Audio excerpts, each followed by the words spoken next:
Makasika ny toetry ny andro kosa indray dia miditra amin'ny vaninandro manasara taona isika amin'izao fotoana izao. Efa miala tsikelikely ao anatin'ny vanim-potoana ny aty ririnina. Mbola somary angatsika ina nefa ny andro raha hoaniny eto Madagasikara na dia efa eo ary izay hoe vanim-potoana manasara taona izay. Ndao jerentsika ary ny sary. Miditra amin'ny voninandro manasara taona isika amin'izao fotoana izao. Efa miala tsikelikely ao anatin'ny vanim-potoana ny ririnina. Mizara roa ny intersaison na ny voninandro manasara taona ka ao anatin'ilay andiany voalohany na ilay fotoana miala tsikelikely amin'ny aty ririnina ny volana septambra ka hatramin'ny tapaka ny volana oktobra. Raha ny voninandro no resahana zany dia azo lazaina fa mamarana ny voninandro ririnina isika izao tamin'ity herinandro ity mihitsy zany hoe farana volana aogositra zany.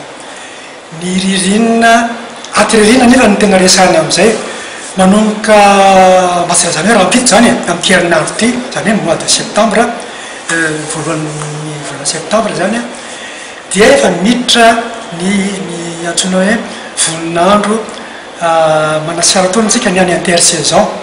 Io zany dia araky ny tetiandro météo io zany hoe mitranga isa taona zany. Marina fotsiny fa ny voninandro intersaison moa zany dia zaraina afaka mizara roa tsara zany. Dia ilay manasara taona miala tsikelikely ny ririnina.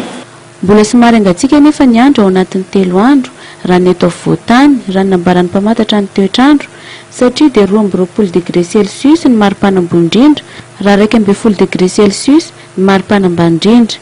Ala izay malefaka no hitsoka ny afovoantany. Raha ny toetrandro aloha vinavinaina raha amin'ity herinandro ity zany dia ato anatin'ny 3 andro aloha dia sakako izao andro androany izao zany hoe manjombona ny aty amin'ny atitany zany ny amin'ny ilan'ny atsinanana ny fahatrimorotsiraka zany dia mbola ahitana orana malefaka miatoato zany ny indrindra ny faritra avaratra andrefana sy ny afovoany andrefana iny zany. Ny toetrandro ankapobeny raha marina zany amin'izany rehetrarehetra zany dia alizay malefaka somary antonony satria mbola andrivotra hatrany zany ny andro amin'ny tapany avaratra nosy maso aty amin'ny voatany aty Antananarivo zany miakatra ny avaratra sy ny morotsiraka atsimo atsinanany nosy iny. Ny 12 oktobra ka hatramin'ny novambra no miditra amin'ny voninandro fahavaratra zany hoe ahitana orana tandrifin-drahona mety rakotra ny eto Madagasikara.